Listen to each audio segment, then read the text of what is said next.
Okay. All right, so let's get on with it here. All right, so the first charge is that he is a physicist.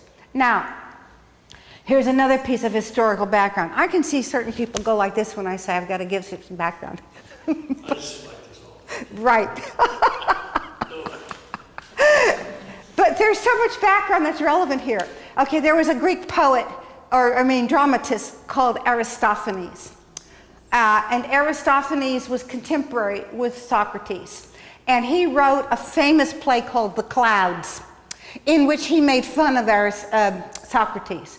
So this was a piece of satirical drama that everybody enjoyed and roared about. And in that play had a lot to do with some of these charges. So in the play The Clouds, Socrates is depicted as one of the Ionian physicists whom we have discussed. So, as the people who've been here a long time know, we went through a whole list of these Ionian physicists who were answering the question, what is the macrocosm, the cosmos, like? And so they're charging Socrates with being one of those people. But of course this is very misguided, because when Socrates was a young man, yes, he went into this. He studied his science like you do when you go to school, elementary, and he looked at all that, and that didn't really interest him. He moved on because he was interested not in the macrocosm, but in the microcosm. So his first defense is, I'm not an Ionian physicist. I'm not interested in what is in the sky above and under the earth and all that jazz. That's just not who I am. You've got it all wrong. That's the first one. All right, so the second one is, I am not a sophist. Now the argument for that, I'm going to make space on my board here because I'm going to need it. The argument for that is slightly more complex. Why does he say he's not a sophist? Well, ground number one, I never take money for my teaching. The sophists, that's how they make their living, is taking money. So I'm not a sophist because I don't take any money. Number two, I don't claim to have any knowledge. I don't claim to be an expert. We went through this already. All I know is that I don't know. And so I'm not a sophist for that reason either. And thirdly, and I've already mentioned this because this gets actually mentioned more than once in the dialogue, I don't claim to know anything much except for the one thing, namely the oracle at Delphi ran me through this dialogue, which we've already done, which points out that the only sense in which notice something, there's a different word for wisdom and for knowledge, by the way, in Greek. I don't have any knowledge, episteme. This guy knows Greek, so I throw the Greek in at him. But I do have a little bit of Sophia, a little bit of wisdom, Sophia. And the wisdom consists in knowing that I don't know. So on 3 grounds then, I'm not a sophist. Now notice the form of what's going on here. He's using logic. He's using arguments. He's not just saying it's he says, she says. I've got reasons for each of these things. Okay. Now, next is a really interesting little argument. One of the charges is that he's corrupting the youth, whatever that means. But we're not going to look at what that means right now. What we're going to look at, he has this little argument, he goes like this. He says, are you claiming that I'm corrupting the youth intentionally, deliberately, or unintentionally, not deliberately? Okay, if you're claiming that I'm doing it deliberately, that's absurd. Because look, if I were corrupting the youth, and supposedly I spent a whole lifetime doing that, you know what I'd be doing? I'd be hurting myself. Because I live here. And by the way, he lived in Athens his whole long life, as he mentions more than once. Okay, so if I have spent a lifetime corrupting the youth, this is a relatively small town we're talking about, Athens is. I mean, it's a city, but it's not New York. So he says, I would be corrupting the youth to grow up and hurt me, because that's what corrupt youth do, right? They do all these criminal acts. So I'd have to be really stupid to be doing that. So clearly I'm not doing that, all right? What's the other possibility? Now notice the logic here. You see, textbooks haven't been written yet. He's putting up what's called a dilemma. It's either A or it's B. Okay, it's not A, well then let's look at B. The other possibilities, I'm doing it unintentionally. So you got me up on charges for my life for something I'm doing unintentionally? Come on now, this is a civilized place. If I'm doing something without realizing it, you shouldn't be putting me in jail for it, or not to mention to death for it. You know what you should be doing? Instructing me. All right? So we'll go on to the next. So that was that charge. But we will come back to that corrupting the youth thing in a minute, or in a while. I hope before the end of the day. All right. Now comes the charges about atheism. This gets very interesting. All right. So I'm going to blow this up into some detail.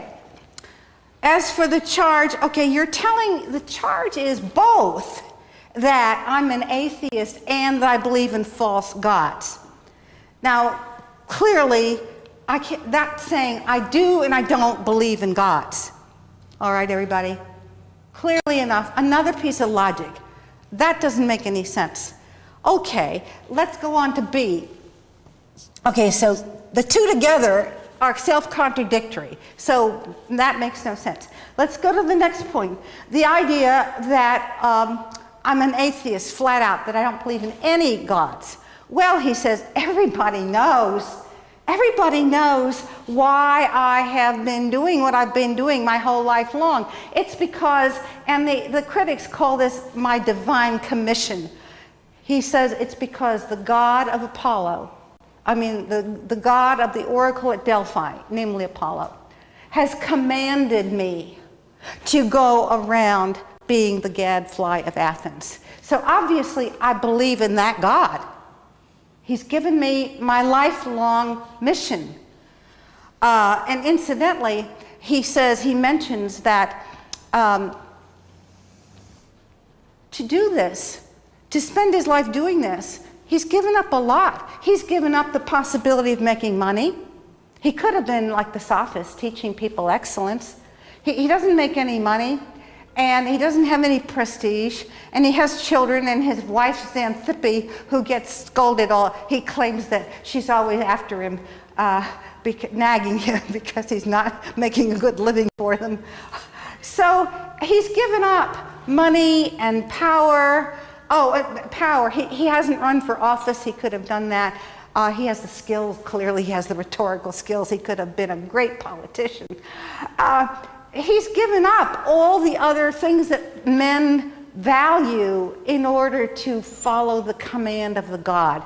So the idea that he doesn't believe in God of any kind is ridiculous, because he spent his whole life following what he takes to be his divine commission, the command from the God. Now next, there's something even more.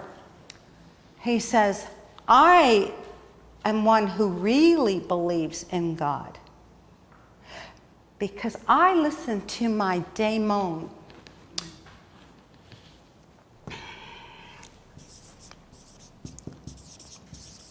That's a Greek word for spirit. It does not mean demon. That's called a false cognate, to think, it looks like demon, but it isn't. Okay. Now he said, all my life, I have not only followed the command of God to be the gadfly of Athens, but I've listened to my inner voice, we would call it. I have this inner voice, he says, which tells me when I'm about to do something, stop. Don't do that.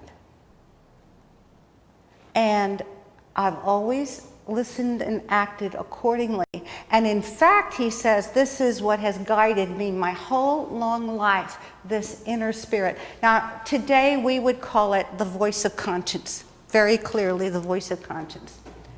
So now here, he is introducing something, again, extremely radical and extremely dangerous. And all through history, people who have claimed to be following their voice of conscience instead of something else have gotten into trouble for it. Right now, we're all listening to the news about Muhammad Ali, and you can hardly avoid hearing it. So I think today is his funeral. Tomorrow? Okay. So Muhammad Ali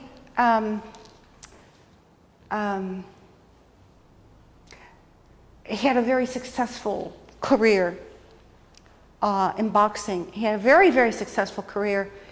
And at some point, he decided to become a conscientious objector. And now I'm not here making a pitch. By the way, I'm trying my best to be teaching, not preaching. I'm not making a pitch for conscientious objection or anything of that sort, but you can frame what he did here two ways. You can frame it as mainly it was about being against war. I'm talking about Muhammad Ali right now. Or about what he did was he listened to his conscience. So what Muhammad Ali said is, I'm going to get my information from the news. Anybody want to correct me, feel free. What he said was, my religion, he'd by this time become a Muslim, but my religion tells me that killing people, I can't remember how the wording goes, it's not absolutely wrong, but killing, I can't remember how he said that. He believed that going and killing in war when you weren't personally attacked, something like that, was morally wrong. And he ruined his reputation doing it. He was stripped of his title. Is that right? He was stripped of his title for 3 years. He suffered greatly for it. And it was a pretty unusual thing to be doing for even Muhammad Ali. And as you probably know, conscientious objectors during the wars were sometimes jailed and so forth. And conscientious objectors have paid for it one way or another. And so Socrates, we say, was the first person who died as a conscientious objector for philosophy.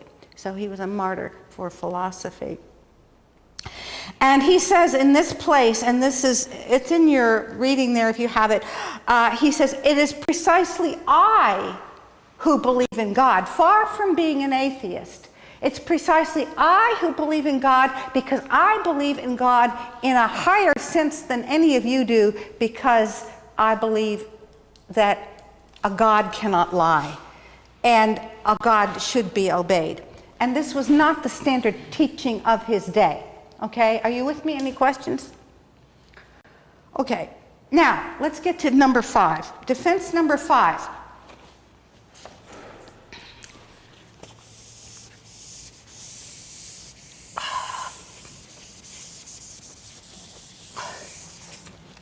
Now he says, actually, I'm paraphrasing. All of this is trumped up charges. My real accuser is not Anytus or Miletus or any of these other people that are named in there. My real accuser is public opinion. So what's that about? It's about the fact that Socrates, and I'm interpreting now, it's about the fact that Socrates went around for a lifetime challenging the accepted values of his day. He was challenging the authority, if you will, of Homer and Hesiod, these people who had written what he considered to be untruths about the gods. He was challenging some of the laws of his time, which he took to be morally less profound than they needed to be.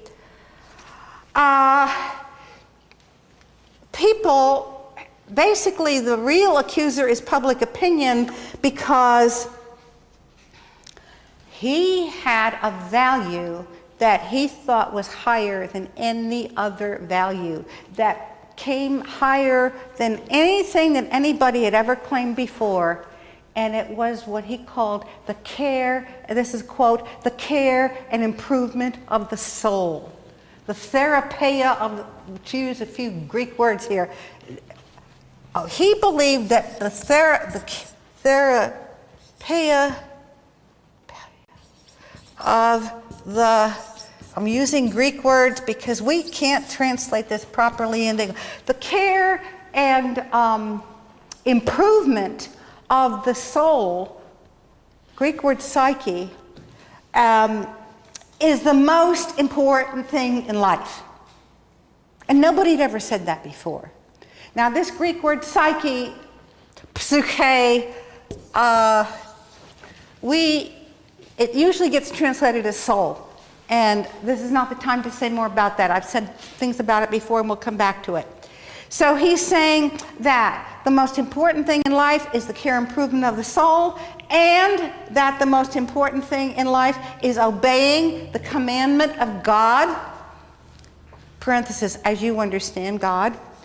And furthermore, next comes another revolutionary, here come all these revolutionary things, that nothing, not even death, can injure a good man. Repeat, he is saying nothing, not even death, can injure a good man. And we'll hear more about that when we get to the next dialogue. So let me move on. And I'm still doing the whole fifth defense here. He says, I do believe that there are gods, and I believe in them in a higher sense than that which any of my accusers believe in them. And what he means by that, and he continues, he says, I believe that the gods they are whom I will meet in the afterlife. And so I believe that when I die, I will be judged by the true judges who do not, here's a little bit of Socratic irony, who do not put a man to death for asking too many questions. And that Athens, the city of Athens, has been fortunate to have me as a gadfly. So that's the end of his defense. Now, we're going to get on, maybe today, I hope we can even get to the Crito today, because a lot of this gets elaborated on very interestingly in the next dialogue. But let me move on here. So he puts all that down, and then the jury goes out and votes, and they decide that he was, oh, I'm sorry, the corrupting the youth. The corrupting the youth. How did I get over it? Oh, okay. Just a minute. Okay. So they go out, they vote, they condemn him to death. The verdict is guilty. He did not succeed in the defense. And they come back, and then they come back a second time, and they say, okay, the penalty is death.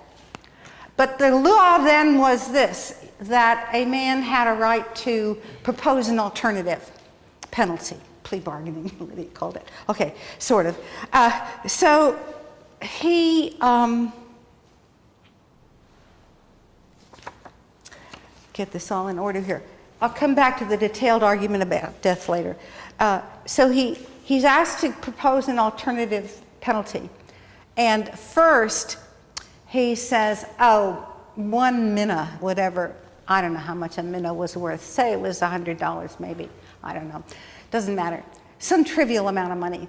And they say, no, that's not enough. And the friends get together, including Crito, and they say, well, we'll take up a collection. Because he's a poor man, you know, $100 is all he has. We'll make it 30 mina. The friends will put up 30 mina for you. So they discuss that for a while. And he says, no. He says, you want me to tell you what I think I really deserve, because that's how they phrased it. Socrates, if you don't want to die, give us an alternative penalty, what you really deserve. He says, well, and here comes the Socratic irony, I've anticipated this before. If you know what I really deserve is free meals at the Prytaneum.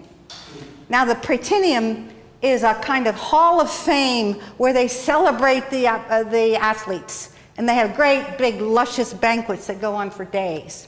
That's what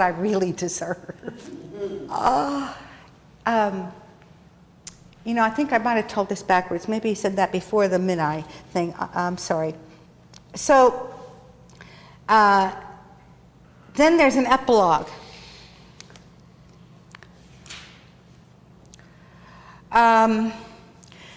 Obviously, that was not serious. So he says, and the reason I'm going to propose that as the alternative is that I'm not afraid of death. He says, the difficulty, my friends, is not to avoid death, but to avoid unrighteousness, because that runs faster than death. Repeat. I'm proposing, parenthesis, this ridiculous alternative because I'm not afraid of death. No, death isn't what we have to avoid. What we have to avoid is unrighteous living. He says that runs faster than death. And he says death is not an evil. There is, on the contrary, there is great reason to hope that death is a good. And then he talks about, well, what is death? And we'll get more detail later, but right now he says, well, look at it logically. Here are the possibilities. Either, see, he's always using logic here before logic books have been written. Either death is an undisturbed sleep. Oh, that's fine. And besides, he's 70 years old. Besides, I'm 70 years old. So an undisturbed sleep, that's no evil. Or he says, it's a journey to another place, where true judges reward the righteous and punish the wicked. Now again, this is revolutionary because, and by the way, we studied Pythagoras earlier. This is actually a Pythagorean idea, that after you die, the gods are going to judge you and reward the righteous and punish the wicked. Now that was not a standard Greek idea at all. At this time in Greek thought, there was what you got after death was Hades. And Hades was a kind of nebulous, murky, smoggy, grayish place where you sort of stood around up to your knees in mucky water all your life. All your afterlife. But what happened to you had nothing to do with how you'd lived your life.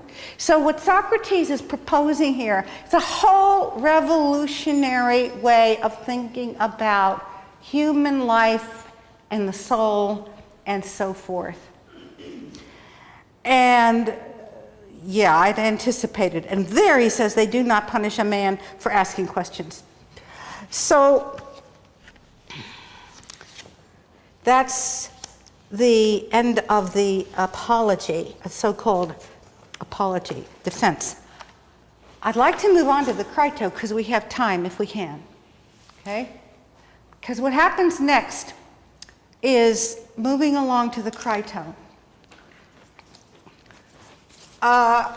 He's put in jail and his friends come to visit him, and the chief friend of this dialogue is named Crito. And of course his friends are all standing around weeping because they're going to lose their beloved friend and leader of a lifetime. I'm going to try something. And please, if anybody has a need to stand up, walk around, do exercises, whatever, feel really free to do that, because I know how that feels. So feel totally comfortable doing that. Okay, so we're now examining the Crito. His friends are standing around weeping, and Crito is their leader. And Crito says, Socrates, we don't want you to die. We want to help you escape. Now, historians agree completely that it would have been very easy for him to escape. In fact, most historians think that really the public, as opposed to this jury, the public generally did not want him to die. So he could easily have bribed, they could have bribed the jailers You know, even today, bribery is not exactly unusual in Greece, in that part of the world. Bribery was easy. The friends had money. They would raise money and they'd pay the jailer to let him escape. And so the whole dialogue of the Crito consists of his arguments as to why he doesn't want to escape. He refuses to escape. When I taught this in ancient philosophy, I'd give him an exam and I'd ask, one of the questions was, write the most complete answer you can as to why Socrates refused to escape. And I had a sheet I had written of 30 separate points. And I'd grade their exams on how many of their 30 points they managed to put in there. So the argument is an interconnected, long argument. And I'm going to summarize it first in this way, before going into the details. I would say that the key words here are consistency, and I'm going to add another word, pragmatic consistency. So this is my analysis. Where did I put my green marker?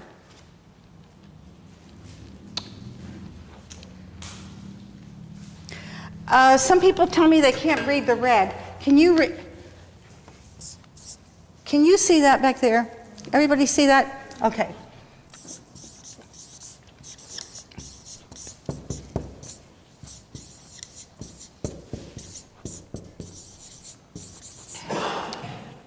This is my personal way of summarizing in 2 words why he refused to escape.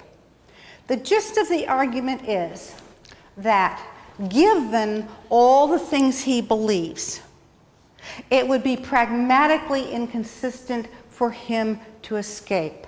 So what do I mean by pragmatic inconsistency? First, let me define consistency.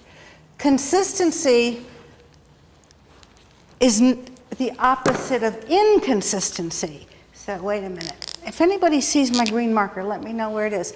Okay, so consistency is not inconsistency. Consistency. Okay, what does that mean? It means not non-A. In other words, it means not contradicting yourself. Okay, so consistency means not contradicting yourself. Now, it's saying not A and not A at the same time and in the same respect. But what does the pragmatic part of it mean? The pragmatic part of it means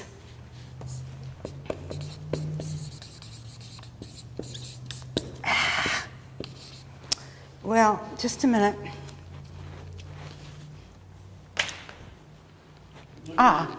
Yeah, I see it. Just found it.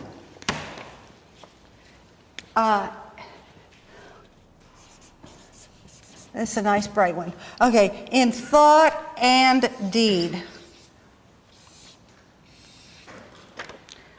In other words, in current or somewhat more recent vernacular, walking the walk as well as talking the talk. Integrity. Personal integrity. It means making your actions match your words. And it's a rare commodity. A very rare commodity. So I'm saying, I'm going to give you the long list of how he gets there. The bottom line of his escape is that it would result in pragmatic inconsistency. So how is that? Let's look at that one piece at a time. He starts out and he says, please notice the form of the argument as well as the content of it. He starts out with a factual premise, namely, to escape would be breaking the law. Next point. I'm numbering these. So 2. Breaking the law in a democracy, which we have here, is wrong. So Athens very proudly had a democracy. They had in many ways what we would call a democracy. It was a direct democracy. It was not a republic. It was a participatory democracy where every qualified citizen, oh, I sent you an email, Daryl was right. The voting citizens were people who, men, excuse me, not people, men. They were men who, and not slaves, they were people who were not, they were male and they were free, not slaves, and they were landowners. That's right. And, okay, so the Athenians were extremely proud of their form of government and its laws, which were pretty enlightened for the day. And he says, so point 2 is, breaking the law in a democracy is wrong. Now I'm just making some formal points as I go. The first premise here was a factual premise. To escape would be breaking the law. Second point is what we call a normative premise. It's a value premise. It's not about the is, but about the ought, okay? Thirdly, now he introduces something extremely interesting, which again is something that gets into Western philosophy. He basically gives a kind of, we call it today a social contract theory.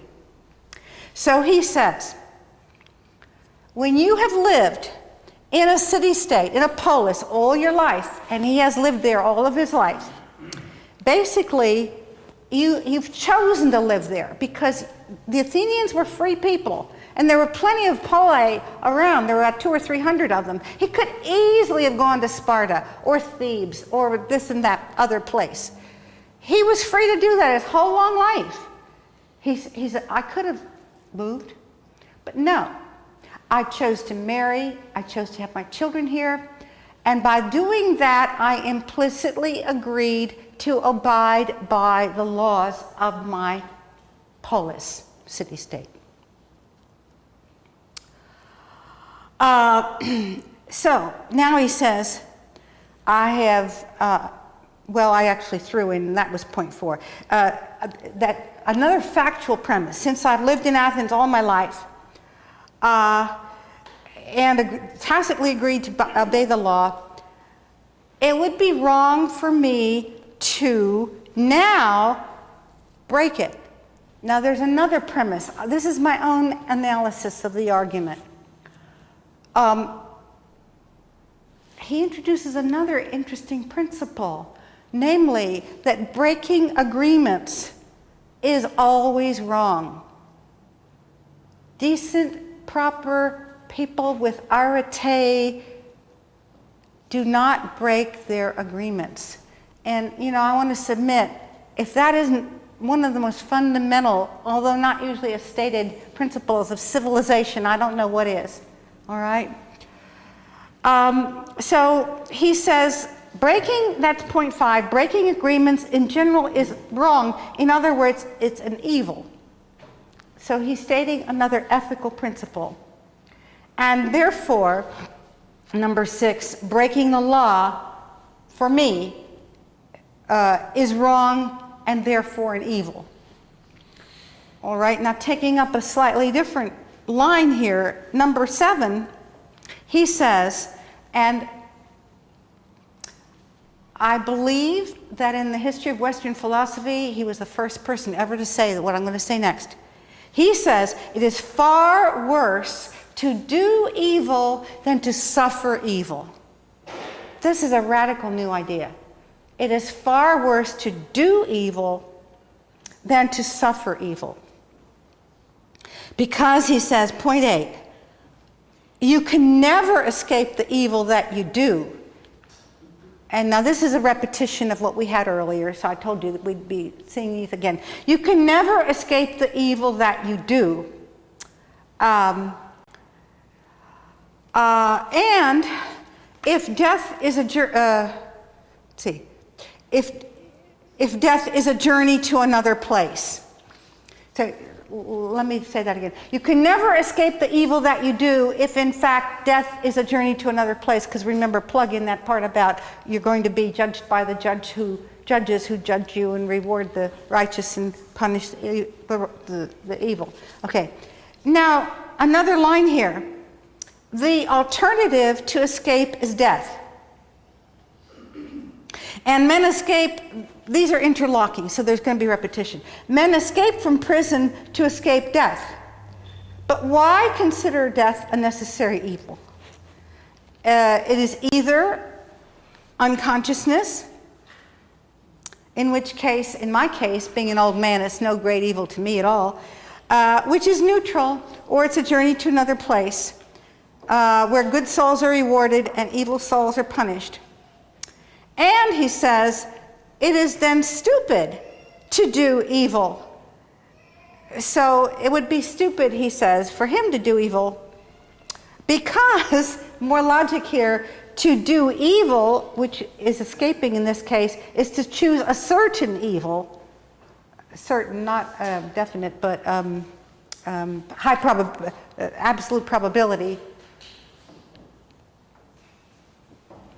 Okay, so he says the alternative to escape is death. I'm missing a piece of this darn thing. Okay, so the alternative to escape is death, and death, I'm sorry, I just said that.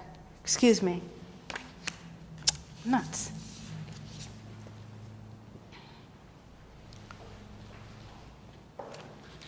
Okay, that would be inconsistent.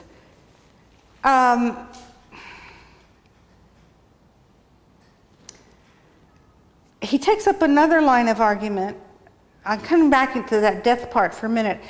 Besides, I forgot to mention, when he was condemned to death, one of the standard alternatives in penalty giving was exile.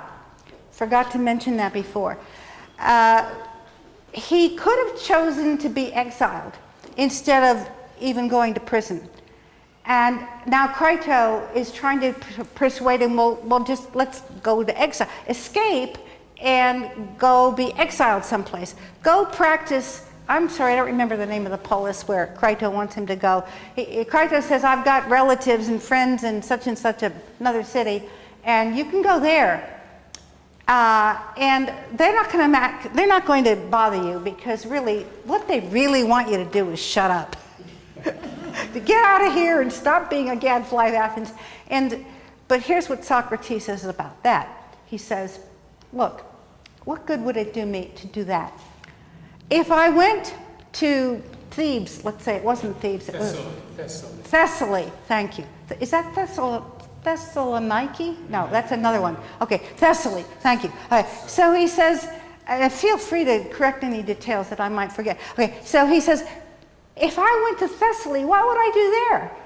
Well, I'd have to keep doing what my divine commission tells me to do. I'd have to keep on practicing philosophy. I'd have to become the gadfly of Thessaly.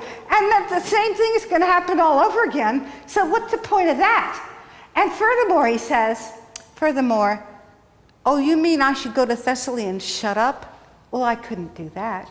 I couldn't stop doing what the God commands me to do. So there's just no point in that whatsoever. And another point, he says, I want to get back to the death argument, but somehow I lost a note here.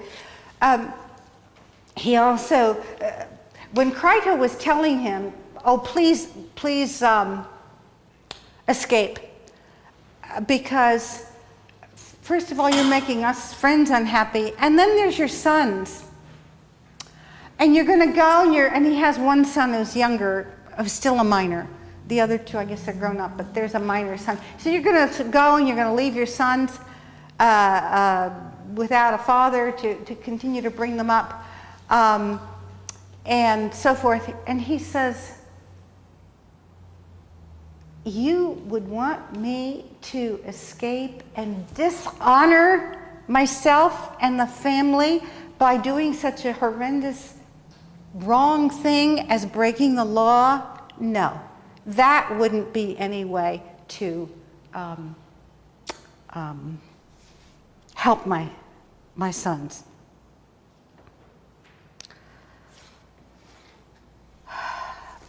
let me go back to the death argument business, because I can't do it all in one direction here. Okay, so back to the,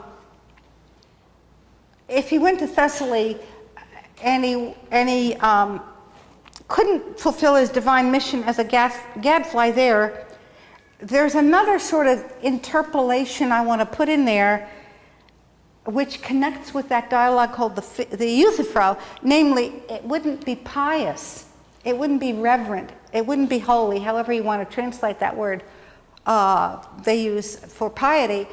It wouldn't be pious, holy, or reverent to disobey what the God has told me to do.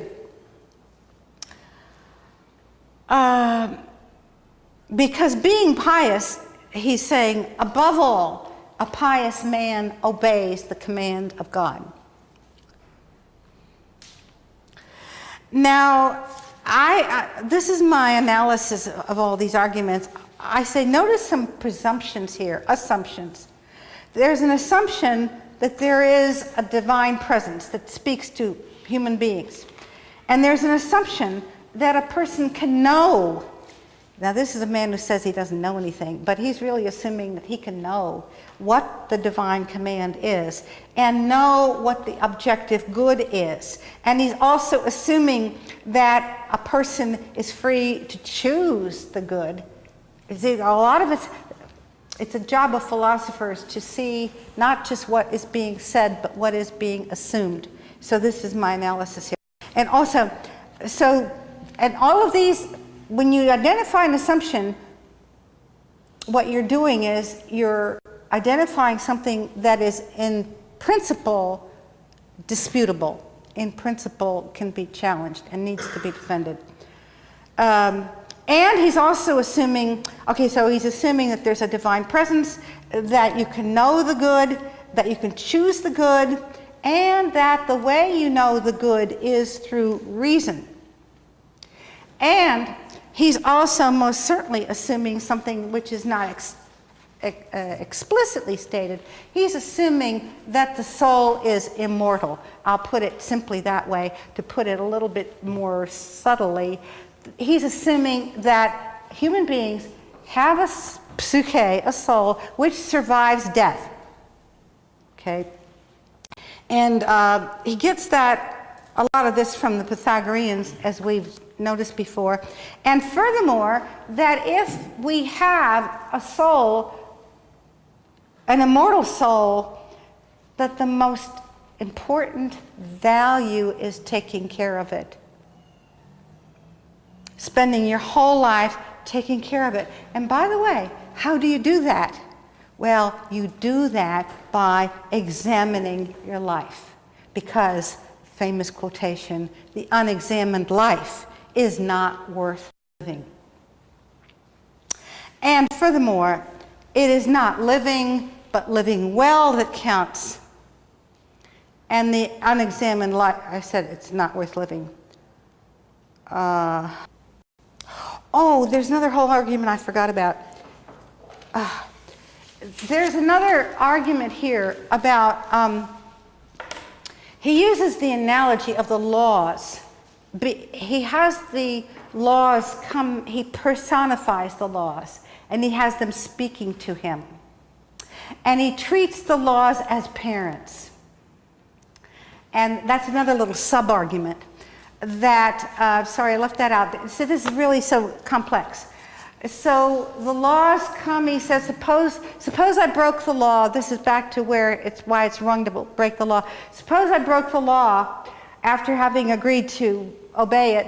Well, he says, these laws are like your parents, and that would be the same as disobeying your parents, and that would be wrong. So of course we have a patriarchal society, and it's all conceived of patriarchally, but this idea that the laws are like your parents, and here's another assumption, that the moral thing to do is to obey your parents. There's another assumption in there. And there's another assumption here. Besides, you shall obey your parents, which means now, analogically obeying the laws of your country, you should not be ungrateful for the benefits they give you. That's another little side argument, namely, he's lived in Athens, he's chosen to live here, and he's had a good life, basically. He hasn't been rich or famous or powerful, but, you know, he's had what he's needed to do, and he'd rather live in Athens than any other place. So to break the law would be an ungrateful act, and that would be a bad thing as well. And let's see, I already mentioned that about the implied social contract.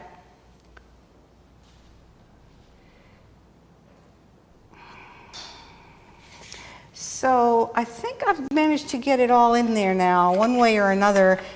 And if it sounds a little bit, disorganized, it's because he doesn't necessarily state this in a linear manner, but that's why I say reading it is important. Now, I think I have a few minutes to get to there are other sub-arguments I haven't got to. Does anybody want to ask a question? Yeah, yeah. If he wasn't a rich man, didn't have a job, traveled around the city at the market and you know, discourse with people, how did he support himself, his family, his kids? Okay, the history book said he had a small inheritance. It wasn't much, but it was enough. Okay. Yeah. Oh, wait a minute, he did, but he didn't practice it after a while. He was, what was he? Not a carpenter. I can't remember. Something like something like that. An artisan of some kind. Yeah. But as far as I know, he just lived on that inheritance. My other question is he was a mentor and a teacher for Plato and Aristotle. Did he claim, or is there historical reference of somebody that mentored and taught him? No. Okay. Far as I know, no. He was very original. All this on his Yes. own from the past? And that's very important. Yeah, he was well, wait a minute. We'll take that back to a little bit. Maybe yes and maybe no. This is the relevance of, I keep putting on the board Socrates, Plato, Aristotle. Now, nobody can exactly say where Socrates leaves off and Plato begins. So I'll qualify that. My first answer, I think, is correct, but I'll qualify it a little bit because possibly there was an influence here from the Pythagoreans. But there again, we just don't know enough about that. We know there was an influence on Plato. We know the Pythagoreans influenced Plato, and there might have been that. But let me quickly go to the end of the Phaedo, to the death scene, and then we'll have finished this, and we'll move on next week. Okay, so in the Phaedo, I've got a few minutes here left. So at the end of the Phaedo, I'm going to read this. It's sometimes published. This book is The Trial and Death of Socrates, which publishes the Crito and the Apology and the death scene.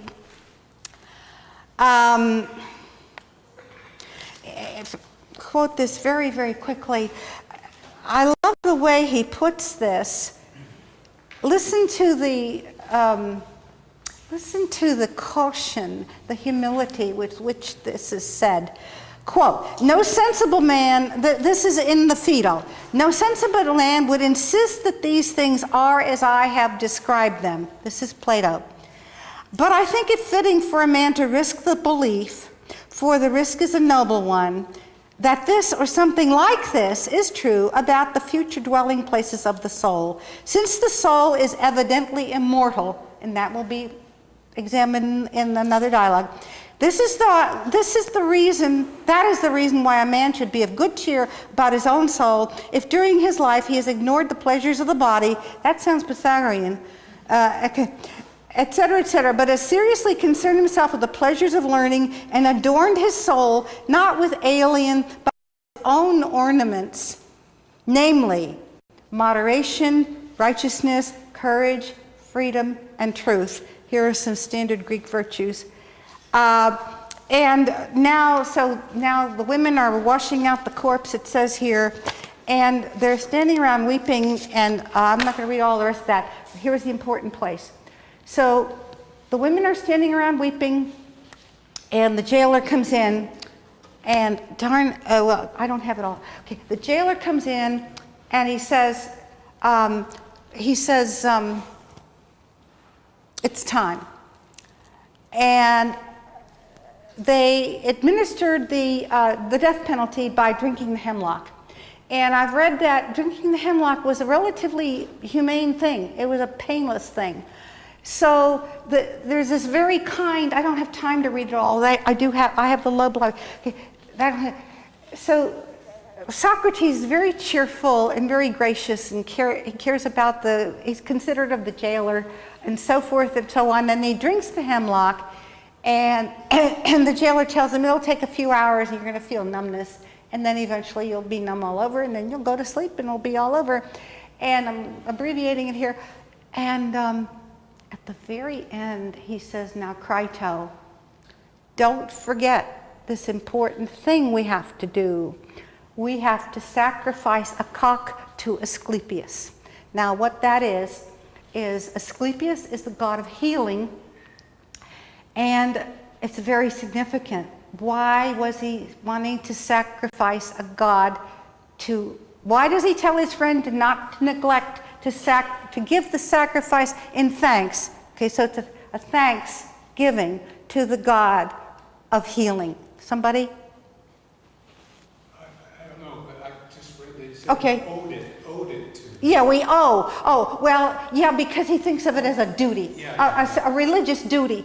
We owe a cock, yeah. We owe a rooster. You know, that was how they worshiped. They gave a thanksgiving well, nobody knows? You can't figure that out? Why would he think he owed a thanksgiving to the god of healing?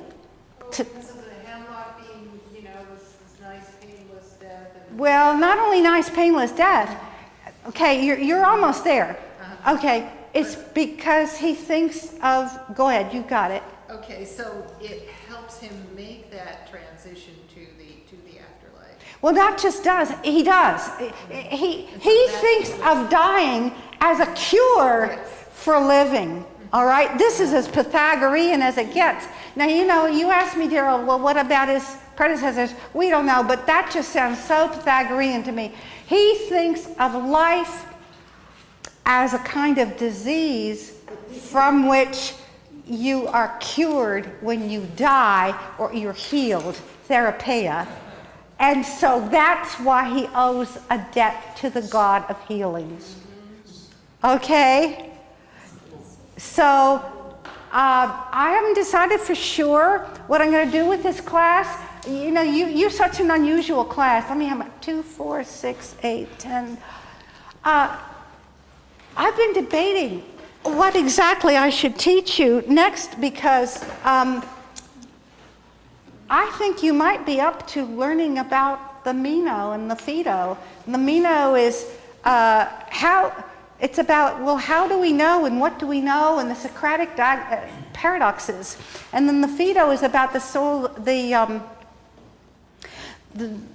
arguments for the immortality of the soul, which, by the way, nobody thinks that these are solid, sound arguments, but they're extremely interesting. So there's very much more Plato to learn, and we will move from here to Plato. Tell me if it sounds like you'd be interested in that Meno. Raise your hands. Boy, it's been forever since I've done this. And how about the immortality of the soul arguments? Do they interest you? Wait a second, I have a question. In 27 minutes. Well, wait one second. I don't know many, I know a few of you, but I don't know you well, and I think I'm going to give you a quiz next time to get to know you still better. How many people here are in general interested in the topic philosophy of religion? Philosophical theology. Are you? Okay. All right. Well, that's amazing, because I've asked previous classes and they haven't been. You're interested, and even as far, okay, when after Plato, we'll do Aristotle, but I'm always working ahead. Will you be interested in classical arguments for the existence of God? Raise your hand if that's going to interest you. Anselm, Aquinas, and all of that? Well, all right. All right. Well, now, just one other thing. I know we have to go. My role here, I understand my role here to be a teacher, not a preacher. So let me make sure you understand this, because you could easily misunderstand this. I mean to be telling you historically what people said, and also what can be said against what they said. And sometimes I stop and make value judgments, and I say, I try to make them mostly historical value judgments, especially in terms of how it's important for the history of Christianity, because Christianity is, after all, at the root of our civilization. But please don't misunderstand this, for I'm not standing on a soapbox and saying, come belong to my church or something of that kind. Okay? All right, I'll see you. Thank you.